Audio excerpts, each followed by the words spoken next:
نحمده ونستعينه ونستغفره ونؤمن به ونتوكل عليه ونعوذ بالله من شرور أنفسنا ومن سيئات أعمالنا من يهده الله فلا مضل له ومن يضلل فلا هادي له ونشهد أن لا إله إلا الله وحده لا شريك له نشهد أن سيدنا ومولانا محمدا عبده ورسوله أما بعد فأعوذ بالله من الشيطان الرجيم بسم الله الرحمن الرحيم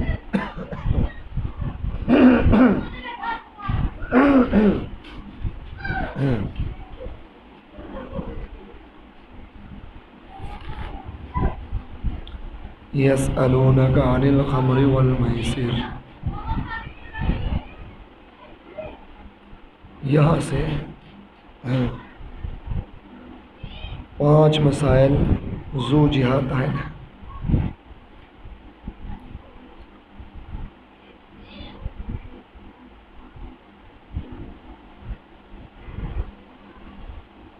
یہ پہلا مسئلہ ذو جہت ہے.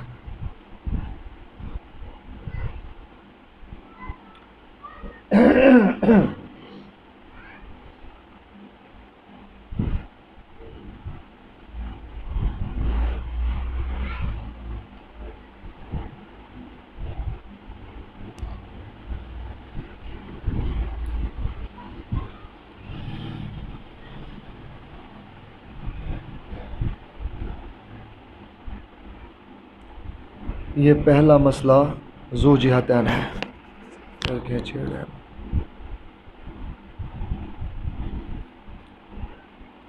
شراب اور جوئے کے متعلق ہے.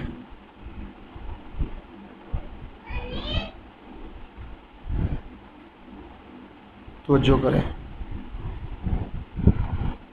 شراب اور جوئے میں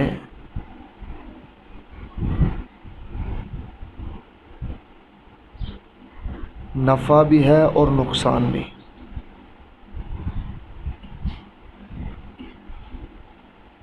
شراب اور جوئے میں نفع بھی ہے اور نقصان بھی.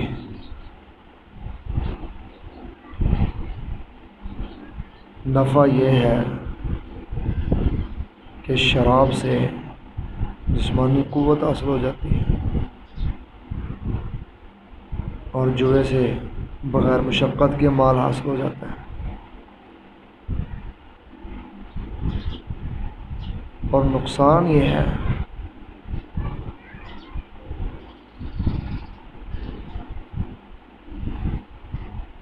کہ شراب پینے سے بندے کی عقل میں فتور آ جاتا ہے،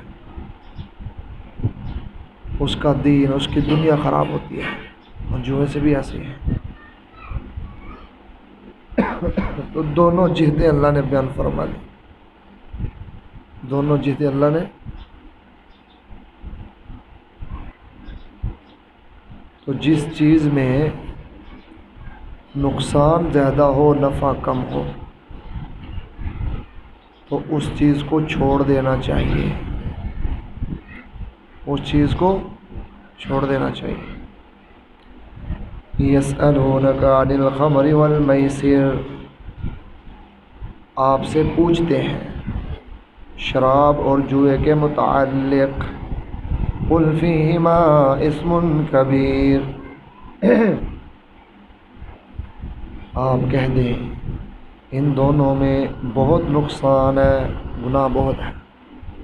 ومنافع للناس، اور لوگوں کے لیے نفع بھی ہے.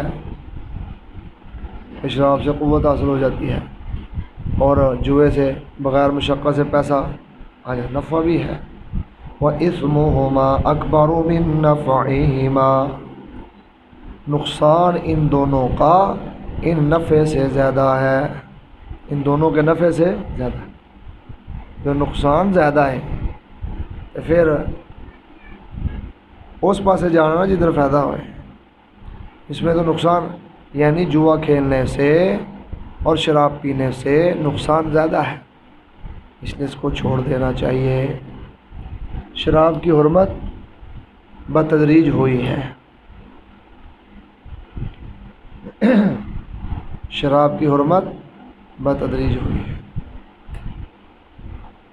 پہلے اللہ نے فرمایا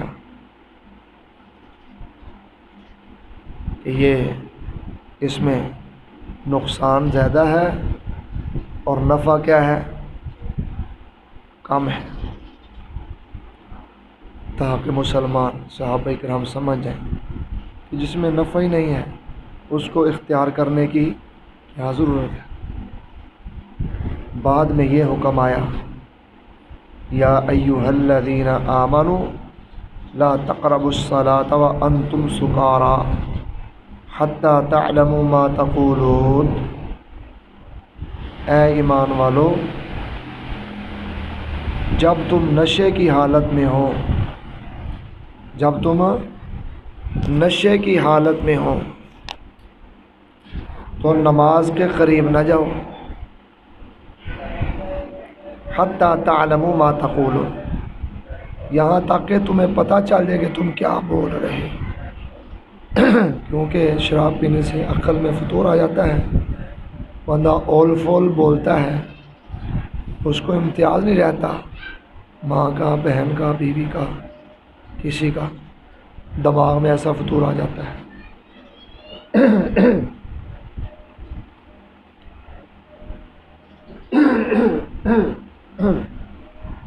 اس لیے حکم فرما دیا، جب تم نشے کی حالت میں ہو جاؤ تو تب نماز کے قریب، پہلے بتایا اس میں نفع نہیں ہے، نقصان ہے، پھر بتایا نشے کے حالت میں نماز کے قریب کدوں شراب پین گے، پھر 5 وقت ہے نماز پڑھنی ہے، صبح نو پیتی ہے تو زور ٹائم تک نشہ اترتا ہے۔ یہ تو جو شراب پیتے ہیں انہیں پتہ ہوگا، ایڈی چھتی اترتا نہیں، کس ٹائم لگے گا، نمازاں خراب ہونی ہیں۔ اس لیے صحابہ سمجھ گئے کہ اس میں نقصان نہیں ہے۔ حضرت عمر رضی اللہ عنہ فرماتے تھے، یا رسول اللہ کو ٹل فیصلہ اللہ سے لیں، اللہ کو ٹل فیصلہ اتارے۔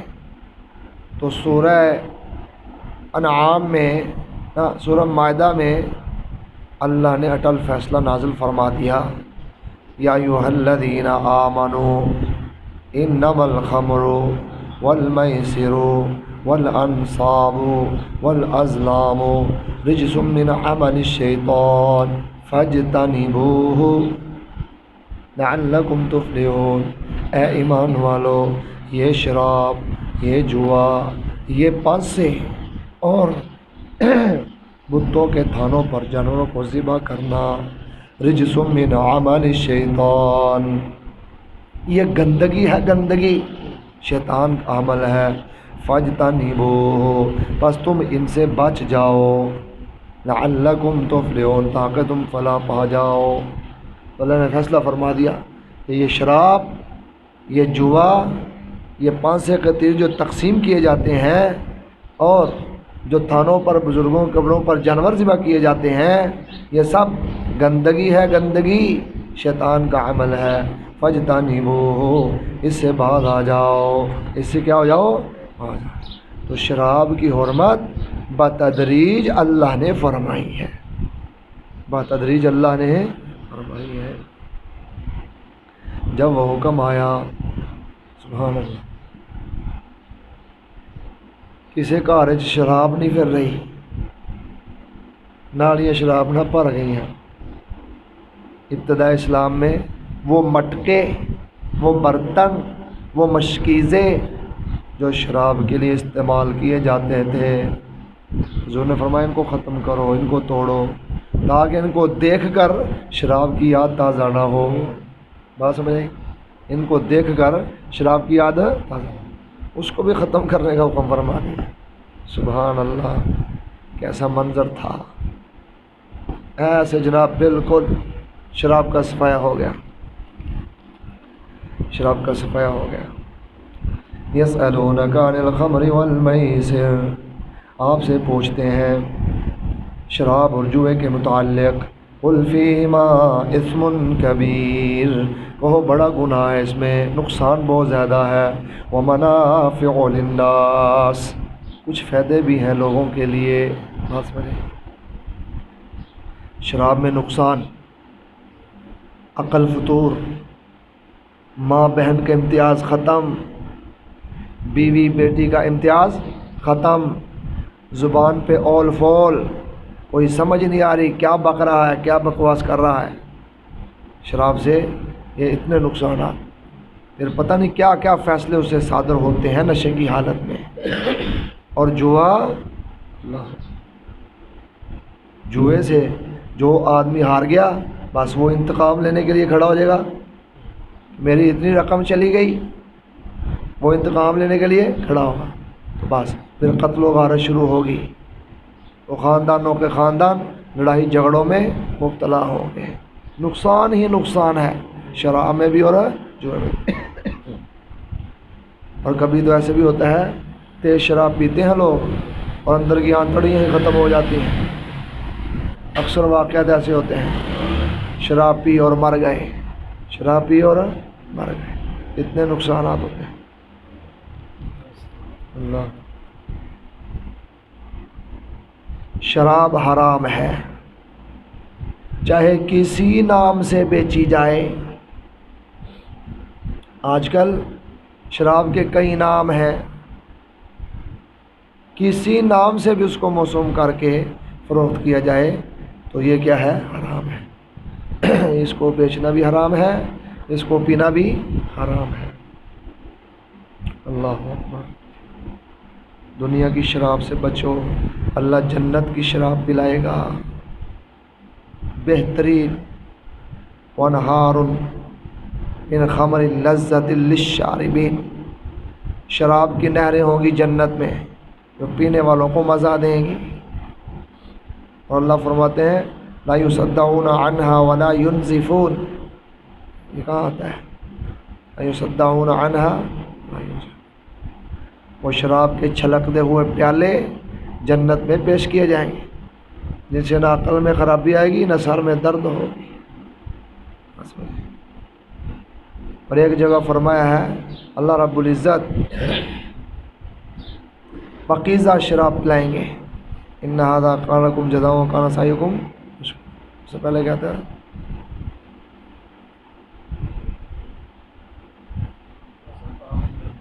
وَسَقَاهُمْ رَبُّهُمْ شَرَابًا طَهُورًا، ان کا رب ان کو شراب طہورا پلائے گا، پاکیزہ شراب پلائے گا، جنت کی بہترین شراب۔ تو دنیا کی شراب سے بچنا چاہیے بندے کو، اور جوئے سے بھی بچنا چاہیے، اللہ معاف کرے۔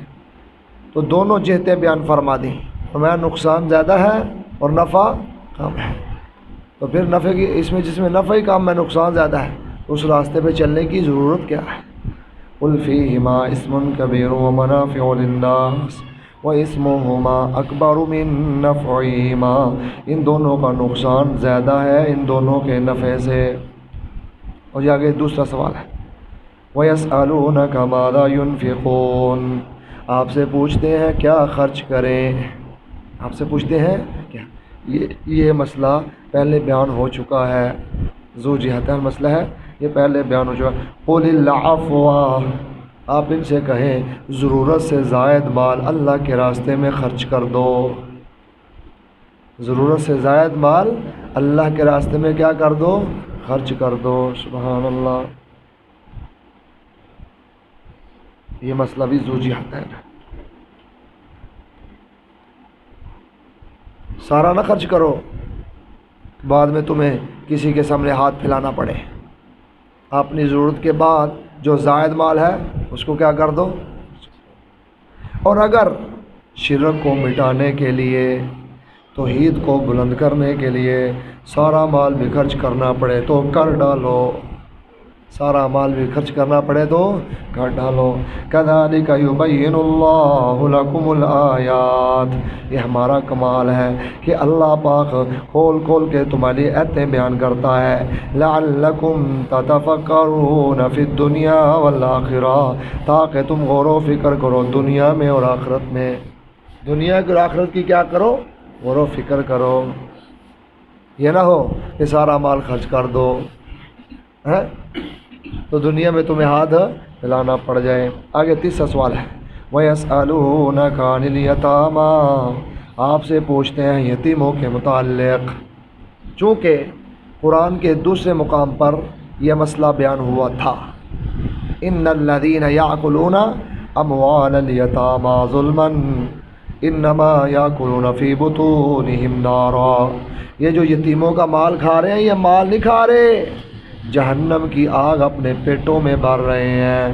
تو صحابہ کرام کے دل میں خدشہ پیدا ہوا کہ جو بچے یتیم ہماری کفالت میں ہیں اور ان کا مال بھی ہمارے پاس ہے تو اپنے مال کے ساتھ شامل کر کے ان کا کھانا بناتے ہیں، اس میں اگر جو تھوڑی باتی کمی پیشی ہوتی ہے تو کیا یہ جائز تو نہیں ہے، ناجائز تو نہیں ہے؟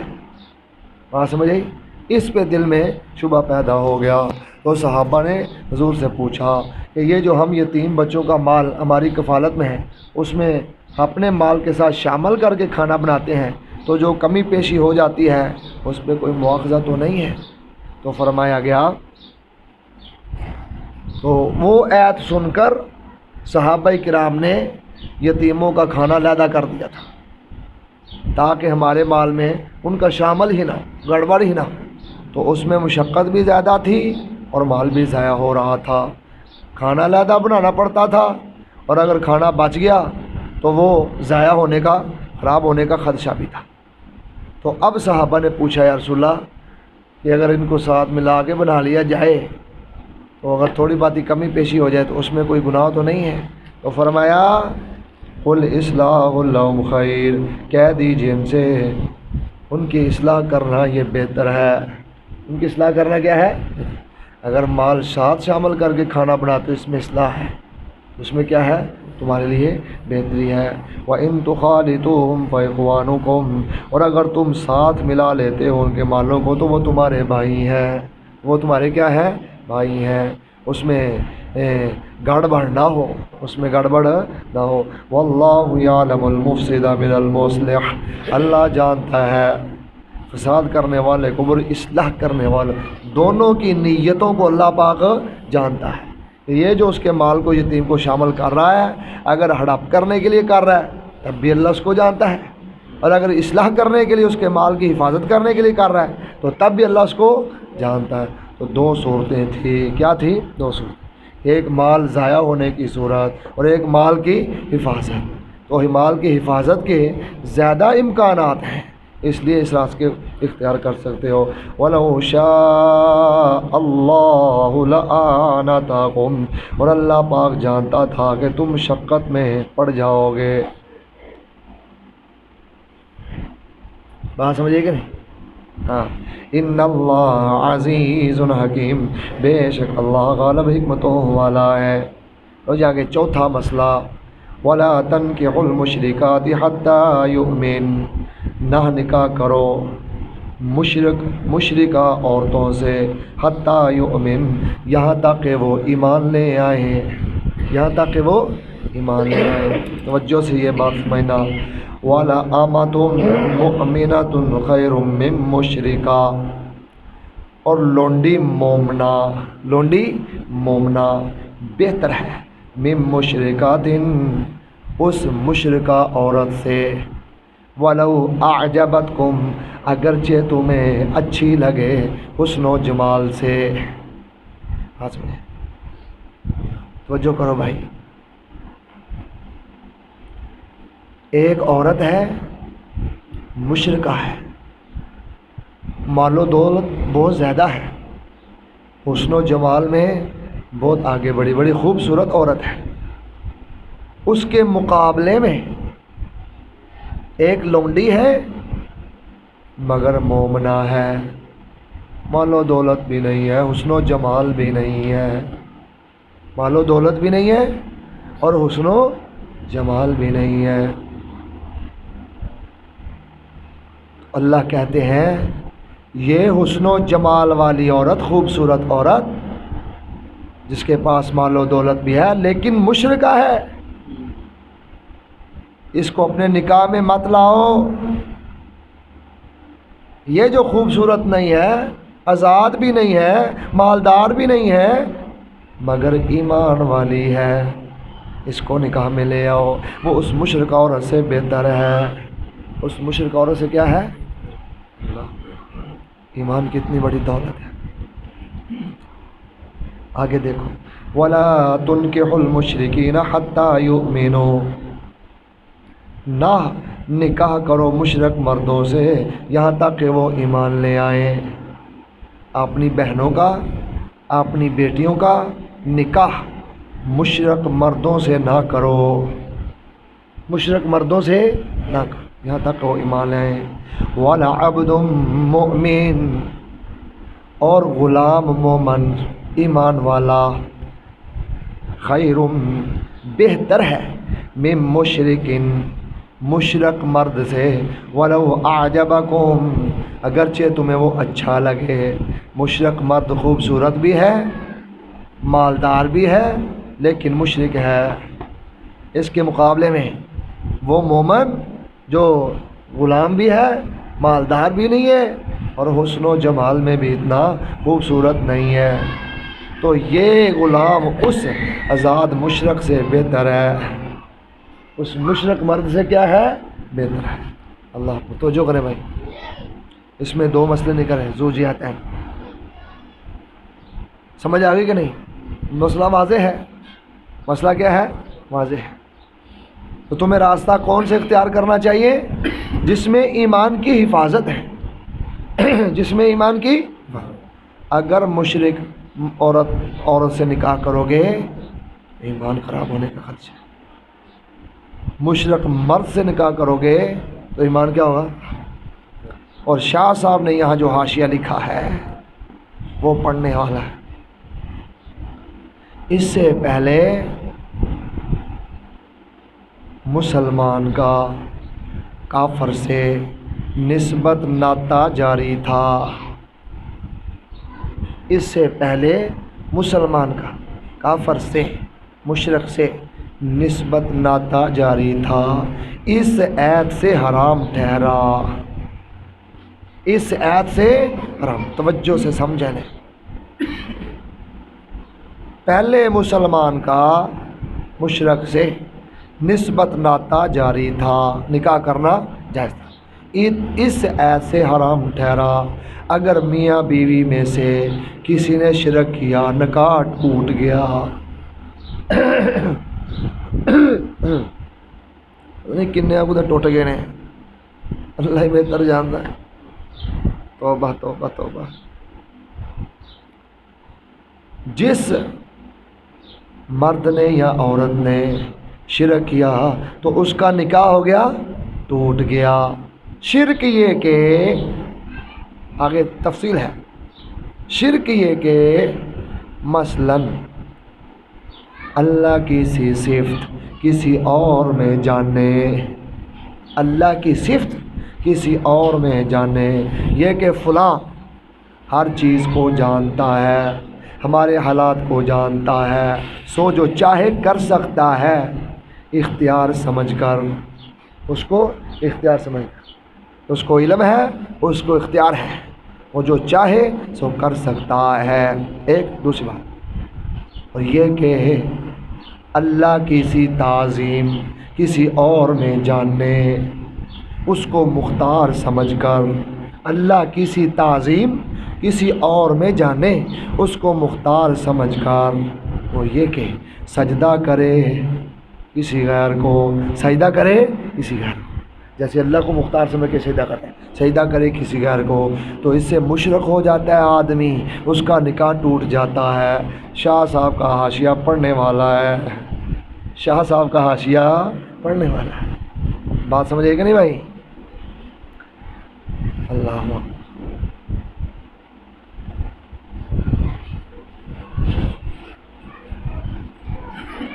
مولانا غلام اللہ خان صاحب رحمۃ اللہ علیہ فرماتے ہیں، میں نے ملتان میں یہ مسئلہ بیان کیا تو کام بڑا خراب ہو گیا، لوگوں پڑھ لیا، پھر میں سید طاء اللہ شاہ صاحب بخاری صاحب کے پاس گیا، تو میں نے ان کو جا کے بتایا آپ کے شہر کے لوگ بڑے سخت ہیں. تو شاہ صاحب نے فرمایا تو ہاں شاہ جی آنا دا حاشیہ بیان کیتا ہونا ہے. بات سمجھ آئی میری کہ نہیں؟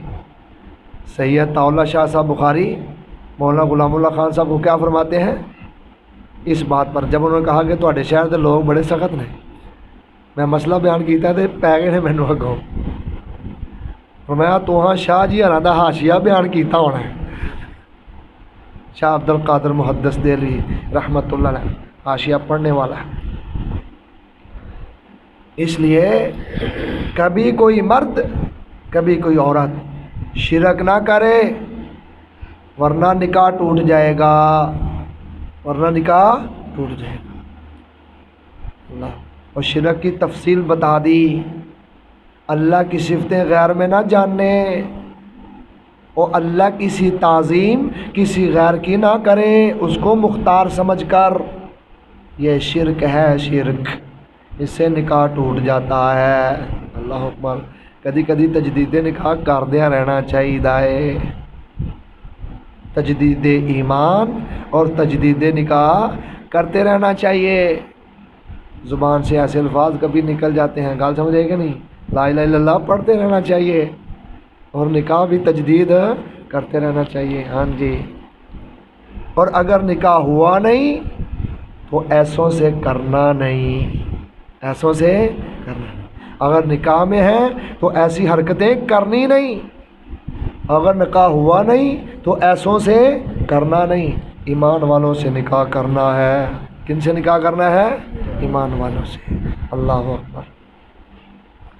ہم جب رشتہ تلاش کرتے ہیں، آج کل کی صورتحال بتا رہا ہوں، مختلف برادریوں میں مختلف حالات ہوتے ہیں اور مولویوں کا ہر برادری سے تعلق ہوتا ہے. مولوی صاحب کا ہر برادری سے تعلق ہوتا ہے. ہر برادری کے حال احوال اکثر معلوم ہوتے ہیں. ان کی شادیوں میں آنا جانا مشاورت ہوتی رہتی ہے. ہر برادری میں اس دور کے اندر جب نکاح کیا جاتا ہے، لڑکے والے بھی اور لڑکی والے بھی اسی غرض میں ہوتے ہیں کہ مالدار بھی ہے کہ نہیں، گار بار کوئی منڈا چنگا کماندا شماندا بھی ہے کہ نہیں، دیندار ہوئے یا نہ ہوئے، ایمان والا ہوئے یا نہ ہو، عقیدہ صحیح ہو یا نہ ہو، کوئی چیز نہیں دیکھتے. بس یہ دیکھتے ہیں اس کا رہنا سہنا ٹھیک ہے، کھاندا پیندا ہے، کم کار کردا ہے، ساڈی کڑی نو ٹینشن تے نہیں ہوئے گی. کھان پین والا ٹینشن نہ ہوئے ساڈی کڑی نو، باقی بھاویں جو مرضی بدکاریاں کردا پھر. جب نکاح ہی نہیں ہونا مشرک سے، حرام کاریاں کرتا پھر. حضور نے فرمایا ہے تنکح المرأة لأربع لمالها ولحسبها ولجمالها ولدینها فاظفر بذات الدین تربت یداک یا ابا ذر. میں عورت سے 4 وجہ سے نکاح کیا جاتا ہے. مالها اس کے مال کی وجہ سے، ولحسبها اس کے حسب و نسب کی وجہ سے کہ عمدہ خاندان کے، ولجمالها اس کے حسن و جمال کی وجہ سے، ولدینها اس کے دین کی وجہ سے. فاظفر بذات الدین اے ابو ذر تیرے ہاتھ خاک آلود ہو جائیں تو دیندار عورت کو اختیار کرنا. کس کو اختیار کرنا؟ عورت کے مال کو نہ دیکھنا، اس کے حسب و نسب کو نہ دیکھنا، اس کے حسن و جمال کی طرف توجہ نہ کرنا. جس عورت میں دین ہے بس. اگر دیندار عورت حسن و جمال والی بھی ہے، حسب و نسب والی بھی ہے، مال پھر تے سونے تے سوا گہنا، اگر ایسی صفتیں بھی ساتھ شامل ہو جائیں. لیکن حضور نے کیا فرمایا؟ دینداری کو اختیار کرو. کس کو اختیار کرو؟ دینداری کو اختیار کرو. آج اس پہ توجہ نہیں ہے، پتہ نہیں کیا ہو گیا ماں باپ کو. بس مال دیکھو، مال، لڑکے کی مالی حالت دیکھو، اس کا رہنا سہنا دیکھو، باقی سب چھوڑو. مشرک ہے، شیعہ ہے، مرزئی ہے، بریلوی ہے، ہاں جی، قادیانی ہے، جو بھی ہے چھوڑو سب کچھ، اس کو لڑکی تو نکاح کرو مالدار ہے، توبہ استغفر اللہ استغفر اللہ، غور ہی نہیں کرتے، یہ نہیں دیکھتے اس کا نکاح بھی ہوا کہ نہیں ہوا۔ وَلَا تَنْكِحُوا الْمُشْرِكَاتِ حَتَّى يُؤْمِنْ، نہ نکاح کرو مشرکہ عورتوں سے، حتیٰ یؤمن، یہاں تک کہ وہ ایمان لے آئے، یہاں تک کہ وہ ایمان۔ مردوں کو بھی تلقین فرمائی ہے کہ تم بھی مشرکہ عورتوں کو اپنے نکاح میں نہ، نکاح ہوتا ہی نہیں ہے، مشرک عورتوں سے نکاح ہوتا ہی نہیں ہے۔ وَلَأَمَةٌ مُؤْمِنَةٌ خَيْرٌ مِّن مُشْرِكَةٍ، وہ لونڈی ایمان والی اس مشرکہ عورت سے بہتر ہے۔ وَلَوْ أَعْجَبَتْكُمْ، اگرچہ مشرکہ عورت کا حسن و جمال تجھے تعجب میں ڈالے، اگرچہ مشرکہ عورت کا حسن و جمال تمہیں تعجب میں ڈالے، اس کے مال کی طرف، اس کے حسب و نسب کی طرف، اس کے حسن و جمال کی طرف مت جاؤ، وہ حقیقت میں ناپاک ہے شرک کی وجہ سے۔ کیا ہے؟ شرک کی وجہ سے۔ اللہ نے کہا انما المشرکون نجسون، راتی پڑھیا نہیں ہے؟ اے ایمان والے، مشرک ناپاک نے ناپاک، ان کو مسجد حرام کے قریب نہ آنے دو۔ وَلَا تُنْكِحُوا الْمُشْرِكِينَ حَتَّى يُؤْمِنُوا، اور نہ نکاح میں دو مشرک مردوں کے یہاں تک کہ وہ ایمان لے آئیں۔ اپنی بہنوں کا، اپنی بیٹیوں کا، یا اپنے رشتہ داروں بھانجیوں بھتیجیوں کا، ان کا نکاح مشرک مردوں سے نہ کرو۔ اللہ مسلمانوں کو ہدایت دے دے، ادھر توجہ نہیں کر دے، مسلمان ادھر توجہ نہیں کر دے، اللہ اکبر، ادھر پتہ نہیں کیوں نہیں توجہ کر دے، ویندے ہی نہیں کہ جس کے نکاح میں ہماری بہن جا رہی ہے، ہماری بیٹی بھتیجی بھانجی جا رہی ہے، اس کے ساتھ اس کا نکاح ہوتا بھی ہے کہ نہیں ہوتا؟ شیعہ ہے، مرزئی، قادیانی ہے، مشرک ہے پرلے درجے کا، توجہ ہی نہیں کرتے۔ حتیٰ یؤمنوا، یہاں تک کہ وہ ایمان لے آئے تو پھر نکاح کر لو۔ وَلَعَبْدٌ مُؤْمِنٌ، اور غلام مومن، خیر، وہ بہتر ہے، اس کے ساتھ تمہاری بہن کا یا تمہاری بیٹی کا نباہ اچھا ہوگا، یہ اللہ کہہ رہا ہے۔ ایک میاں بیوی کو مال و دولت نہیں، توجہ کرو، میاں بیوی کو مال و دولت نہیں، لیکن گھر میں زندگی پرسکون ہے، زندگی کیا ہے؟ پرسکون ہے۔ اور دوسرے میاں بیوی مال و دولت والے ہیں، عقیدہ ٹھیک نہیں ہے، مشرک ہیں، دوسرے دن بیوی کو گھاٹ ہو رہا ہے، چل لڑ جا، دوسرے دن گھاٹ ہو رہا ہے، اس کے مال و دولت اور اس کے بنگلے اور کوٹھی کا کیا فائدہ، جس سے سکون ہی حاصل نہیں ہو رہا۔ دوسرے دن کڑی گھر چل، دوسرے دن گھر، تیسرے دن گھر، بیوی سے نباہ اچھا نہیں کرتا۔ اصل بات تو یہ ہے زندگی پرسکون ہو، نباہ اچھا ہو، بات سمجھے کہ نہیں؟ ہاں، تو وہ جھونپڑی میں بھی ہو جاتا ہے، بات سمجھے کہ نہیں؟ جھونپڑی میں بھی ہو جاتا ہے۔ وَلَعَبْدٌ مُؤْمِنٌ خَيْرٌ، اور غلام بہتر ہے، مومن جو ہے، من مشرک مرد سے جو آزاد بھی ہے مالدار بھی ہے۔ وَلَوْ أَعْجَبَكُمْ، اگرچہ اس مشرک مرد کا حسن و جمال، حسب و نسب، مالداری تمہیں تعجب میں ڈالے، تمہیں تعجب میں ڈالے، ادھر نہ جانا، کام خراب ہو جائے گا۔ اولئک یدعون الی النار، یہ لوگ بلاتے ہیں تمہیں آگ کی طرف، کدھر بلاتے ہیں؟ آگ کی طرف بلاتے ہیں، آگ کی طرف۔ واللہ یدعو الی الجنۃ والمغفرۃ باذنہ، اور اللہ بلاتا ہے جنت اور بخشش کی طرف اپنے حکم کے ساتھ۔ کدھر جانا جی پھر؟ دسو کدھر جانا ہے؟ جدھر اللہ بلا رہا ہے، جدھر اللہ بلا رہا ہے۔ تو پھر بھائی ماڑی عورت نہ بندہ کا گل ہے، ہووے ایمان والی، ہووے ایمان والی۔ تو ماڑے بندے کو نکاح میں دے دو اپنی بچی اپنی بہن، ہووے ایمان والا، ہووے ایمان والا۔ کس کو مقدم رکھا؟ ایمان کو، ایمان کو، ایمان کو۔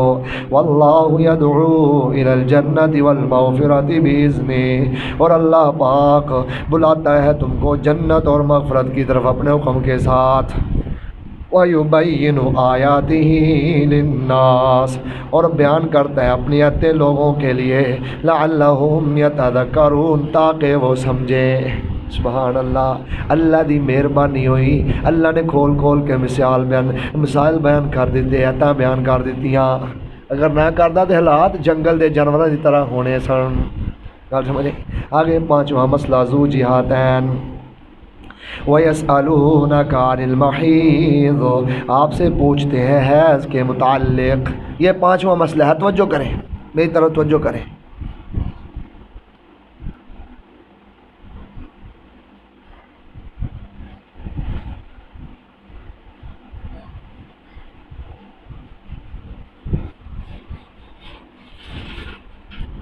استلزاز کے مقابلے میں اگر جسمانی تکلیف آتی ہے چند روز کے لیے، استلزاز یعنی سرور، مزہ حاصل کرنے کے لیے، کے مقابلے میں اگر جسمانی تکلیف آتی ہے چند روز کے لیے تو بیوی سے دور رہو، تو بیوی سے ان دنوں میں کیا کرو؟ دور رہو۔ یہ کیا ہے؟ توجہ کریں، میں ذو جہاتین مسئلہ سمجھا رہا ہوں۔ استلزاز کے مقابلے میں اگر جسمانی تکلیف آتی ہے چند روز کے لیے تو بیوی سے ان دنوں میں دور رہو، بیوی سے مقاربت نہ کرو۔ اور اگر مشرکہ عورت ہے تو بالکل ہی چھوڑ دو، بالکل کیا کر دو؟ چھوڑ دو، بالکل ان سے کیا ہو جاؤ؟ دور ہو جاؤ۔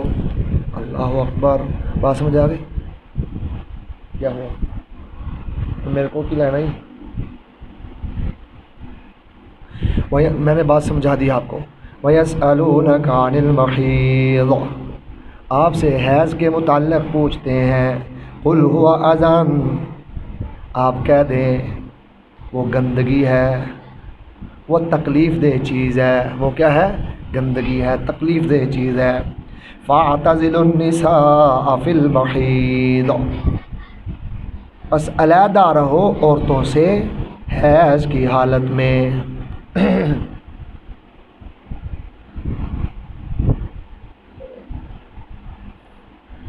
نصارہ اس حالت میں بیوی سے دور نہیں ہوتے تھے، عیسائی اس حالت میں بھی بیوی سے دور نہیں ہوتے تھے، مقاربت کرتے تھے۔ اور یہودی عورت کو بالکل ہی اچھوت سمجھتے تھے، انہوں علیحدہ رکھتے ہیں، وہ کھانا پینا علیحدہ، سب کچھ علیحدہ۔ بات سمجھے کہ نہیں؟ تو اسلام نے ایک یہ جو افراط و تفرید کا راستہ تھا اس کو ختم فرما دیا، فرمایا بیوی تمہارے اوپر حرام تو نہیں ہوئی، ان چند دنوں کے لیے بیوی سے صحبت نہ کرو، مقاربت نہ کرو، ویسے اس کے ہاتھ کا پکا ہوا کھانا، ویسے اس کے ہاتھ کا پکا ہوا کھانا، اس کے پاس رہنا سہنا، اس کے ساتھ لیٹنا، اس میں تو کوئی گناہ نہیں۔ ازار سے آگے نہ بڑھو، ازار سے آگے نہ بڑھو، یعنی جب عورت ایسی حالت میں ہو تو گھٹنوں سے ناف تک بغیر کپڑے کے یہاں ہاتھ نہ لگاؤ، بغیر کپڑے کے یہاں ہاتھ، باقی اس کے ساتھ بوس و کنار، عورت کو چھونا، عورت کے پاس رہنا، اس کے ہاتھ کا کھانا، پکا ہوا کھانا، سب جائز ہے، کوئی مسئلہ نہیں ہے۔ بات سمجھے کہ نہیں؟ حدیث پاک میں ہے، حضرت عائشہ رضی اللہ تعالی عنہا فرماتی ہیں کہ ہم جب ایسی حالت میں ہوتی تھی تو سردی کے موسم میں حضور صلی اللہ علیہ وسلم میری گود میں آ جاتے تھے، جسم کو سینک حاصل کرنے کے، گرم حاصل کرنے کے۔ تو ہمارا یہ حصہ دمپا ہوا ہوتا تھا. ازار یہ گھٹنوں سے ناف تک، اس حصے کو بغیر کپڑے کے ہاتھ نہیں لگاتے تھے. وہ بہت سردی لگ گئی ہے پکھے دی وجہ جسم سے ٹھنڈ ہے. ہاں جی، اگر یہ پنکھے بند ہو سکتے ہیں تو ان کو بند کر دیں تھوڑی دیر کے لیے.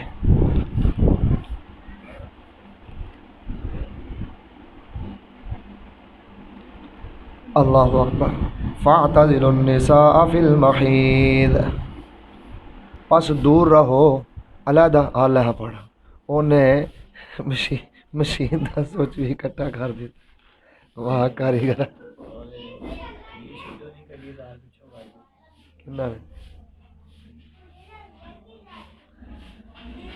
بھی سردی لا دی ہوئی کہ مطلب. یسألونک عن المحیض، آپ سے پوچھتے ہیں اس کے متعلق. قل هو اذن، کہو وہ تکلیف دہ چیز ہے، گندگی ہے، اس سے بیماری پھیلتی ہے. فاعتزلوا النساء فی المحیض، پس علیحدہ رہو عورتوں سے، فی المحیض حیض کے دنوں میں. علیحدہ سے مطلب یہ ہے کہ ان سے صحبت نہ کرو. باقی یہ نہیں ہے وہ کمرہ علیحدہ کر دو، وہ گھر علیحدہ کر دو، وہ کھانا پینا علیحدہ کر دو جی میں یہودی کرتے ہیں. ایسا نہیں ہے. عورت حقیقت میں تو پاک ہوتی ہے، لیکن ان دنوں میں صحبت کرنے سے اللہ نے منع فرما دیا. وَلَا تَقْرَبُوهُنَّ حَتَّى يَطْهُرْنَ، نہ قریب جاؤ عورتوں کے، حَتَّى يَطْهُرْنَ، یہاں تک کہ وہ پاک ہو جائیں، یہاں تک کہ وہ پاک ہو جائیں. وَإِذَا تَطَهَّرْنَ، پس جب خوب پاک ہو جائیں. تطہرنا میں مبالغے کا صیغہ ہے. فَأْتُوهُنَّ مِنْ حَيْثُ أَمَرَكُمُ اللَّهُ، پس پھر اپنی عورتوں کے پاس آؤ وہاں سے جہاں سے اللہ نے حکم فرمایا. اب سمجھو بھائی، وَلَا تَقْرَبُوهُنَّ حَتَّى يَطْهُرْنَ، نہ قریب جاؤ یہاں تک کہ وہ پاک ہو جائیں. پھر فرمایا فَإِذَا تَطَهَّرْنَ، جب خوب پاک ہوئے. تطہرنا کا مطلب ہے غسل بالماء، یعنی جب پانی سے پاک ہو جائیں، جب غسل کر لیں، جب کیا کر لیں؟ غسل کر لیں، پھر تم عورتوں سے اپنی بیویوں کے پاس جا سکتے ہو. پہلی صورت میں الگ مسئلہ ہے، فَإِذَا تَطَهَّرْنَ میں الگ مسئلہ ہے، کیونکہ اس کی دو صورتیں ہیں. خوب اچھی طرح سمجھ لو، دو صورتیں ہیں. ایک صورت یہ ہے کہ مینسز کی کل مدت 10 دن ہے. کتنی ہے؟ 10 دن ہے. اس سے اوپر چلے جائے تو وہ خون جو ہے وہ ماہواری کا نہیں ہے. کیا بولا؟ اس کو استحاضہ بولتے ہیں، وہ بیماری کا ہے. بات سمجھے؟ اس کے بعد نمازیں پڑھنی ہوں گی. گو وہ جب استحاضے کا خون ختم ہو جائے غسل کر کے نمازوں کو لٹانا ہوگا. تو کل مدت کی زیادہ اس کی مدت کتنی ہے؟ 10 دن ہے. اور کم از کم مدت کتنی ہے؟ 3 دن ہے. اگر 3 دن سے کم خون آیا ہے تو وہ بھی استحاضہ ہے، تب بھی ان دنوں میں نہا کر نماز پڑھنی ہوگی. بھائی بات سمجھ آئی کہ نہیں؟ تب بھی ان دنوں کی نماز پڑھنی ہوگی. تو زیادہ سے زیادہ مدت کتنی ہے؟ 10 دن کی ہے.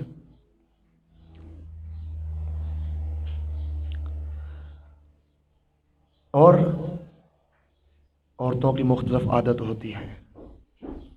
کسی کی ماہواری 6 دن، 7 دن، 8 دن، 9 دن. تو صورتیں کتنی ہو گئی؟ 2. صورتیں کتنی ہو گئی؟ 2. اگر تو کسی عورت کی عادت پورے 10 دن کی ہے، پورے 10 دن کی ہے، تو جب 10 دن گزرنے کے بعد انقطاع دم ہو گیا، خون کا آنا بالکل کیا ہو گیا؟ بند ہو گیا. یہ ضروری تو نہیں ہے لیکن مسائل عام ہیں، اس لیے میں انقطاع دم ہو گیا، خون آنا بند ہو گیا۔ اب اس نے توجہ سے غسل تو نہیں کیا، شادی شدہ عورت ہے، غسل تو نہیں کیا، تو اس کا شوہر اس سے صحبت کر سکتا ہے اس کے غسل کیے بغیر۔ کیوں؟ کہ اب خون آنے کا اندیشہ نہیں ہے، اب خون آنے کا اندیشہ نہیں۔ یہ فرمایا وَلَا تَقْرَبُوهُنَّ حَتَّى يَطْهُرْنَ میں، کہ نہ قریب جاؤ بیویوں کے یہاں تک کہ وہ پاک ہو جائیں، یعنی 10 دنوں کے بعد جب انقطاع دم ہو جائے تو بغیر غسل کے، ابھی عورت نے غسل نہیں کیا تب شوہر اس کے پاس جا سکتا ہے۔ دوسری صورت فَإِذَا تَطَهَّرْنَ میں، یعنی اگر عورت کی عادت 5 دن ہے یا 6 دن ہے یا 7 دن ہے یا 8 دن ہے یا 9 دن ہے، ان دنوں میں کوئی دنوں کی عادت ہے، تو یہ عادت والی عورت جب انقطاع دم ہو جائے، جب تک غسل نہیں کر لیتی شوہر اس سے صحبت نہیں کر سکتا۔ کیوں؟ کہ اس کی عادت چونکہ پورے 10 دن کی نہیں ہے، تو 7 دن کے بعد خون آنے کا اندیشہ موجود ہے، خون آنے کا اندیشہ کیا ہے؟ موجود ہے۔ اس لیے اس صورت میں فرمایا فَإِذَا تَطَهَّرْنَ، جب خوب پاکی حاصل کر لیں یعنی غسل کر لیں۔ یہ حضرت مولانا انور شاہ کشمیری رحمۃ اللہ علیہ نے بخاری شریف کے درس میں یہ دونوں صورتیں بیان فرمائی جو حضرت نے جواہر القرآن میں تحریر فرمائی ہے۔ میری بات سمجھ آ گئی؟ فاہم تو فَإِذَا تَطَهَّرْنَ، پس جب خوب پاکی حاصل کر لیں، یعنی اگر کم دنوں کی عادت والی عورتیں ہیں تو غسل کیے بغیر شوہر ان سے صحبت نہیں کر سکتا۔ فَإِذَا تَطَهَّرْنَ، اس لیے تطہرنا کا مطلب ہوگا غسل کے ساتھ جب وہ پاکی حاصل کر لیں، فَأْتُوهُنَّ مِنْ حَيْثُ أَمَرَكُمُ اللَّهُ، تو پس آؤ اپنی بیویوں کے پاس جہاں سے اللہ نے حکم دیا ہے۔ إِنَّ اللَّهَ يُحِبُّ التَّوَّابِينَ، بے شک اللہ توبہ کرنے والوں کو پسند کرتا ہے، وَيُحِبُّ الْمُتَطَهِّرِينَ، اور جو پاکیزہ رہنے والے ہیں ان کو پسند کرتا ہے۔ پاکیزگی میں اللہ پاکیزگی کو پسند کرتا ہے، اللہ پاکیزگی کو کیا کرتا ہے؟ پسند کرتا ہے۔ سبحان اللہ، اللہ خود بھی پاک ہے اور پاکیزگی کو پسند کرتا ہے۔ یحب التوابین، یہ جو توبہ کرتے رہتے ہیں، یا اللہ معاف کر دے، یا اللہ معاف کر دے، یا اللہ یہ جو غلطیاں کوتاہیاں ہوتی ہیں معاف کر دے، توبہ کرنے، ان کو اللہ بڑا پسند کرتا ہے۔ اور جو پاکیزہ رہتے ہیں جسمانی لحاظ سے بھی اور باطنی لحاظ سے، اللہ ان کو بڑا پسند کرتا ہے۔ نساؤکم حرث لکم، یہ تمہاری بیویاں تمہاری کھیتی ہیں۔ فاتو حرثکم انا شئتم، انا پہ لہو، انا بمعنی کیفا، انا بمعنی کیفا، انا کا مطلب ہوتا ہے جہاں، جہاں سے، لیکن یہ معنی یہاں نہیں ہے، انا بمعنی کیفا۔ نساؤکم حرث لکم، آؤ اپنی عورتوں کے پاس، یہ عورتیں تمہاری کھیتی ہیں، توجہ کرو بھائی۔ فاتو حرثکم انا شئتم، تو پس آؤ اپنی کھیتی میں، انا شئتم، جیسے تم چاہو، جیسے تم چاہو۔ جیسے کسان زمین میں دانا بوتا ہے تو وہ سے فصل اگتی ہے، اس سے کیا ہوتی ہے؟ ایسے ہی شوہر کے لیے اس کی بیوی جو ہے وہ کھیتی ہے، اس کے رحم میں تو خمریزی ہوتی ہے جس سے اولاد پیدا ہوتی ہے، اور اصل نکاح کا مقصد بھی یہی ہے، نکاح کا مقصد بھی یہی ہے۔ لوگوں نے اس مقصد کو ختم کر دیا ہے، کسی نے منصوبہ بندی کے ذریعے، کسی نے اور ذریعوں سے اس مقصد کو کیا کیا ہے؟ صرف عورت جنسی تسکین کے لیے نہیں ہے بھائی، بات سمجھے کہ نہیں؟ ہاں، افزائش نسل اصل مقصد ہے نکاح کا۔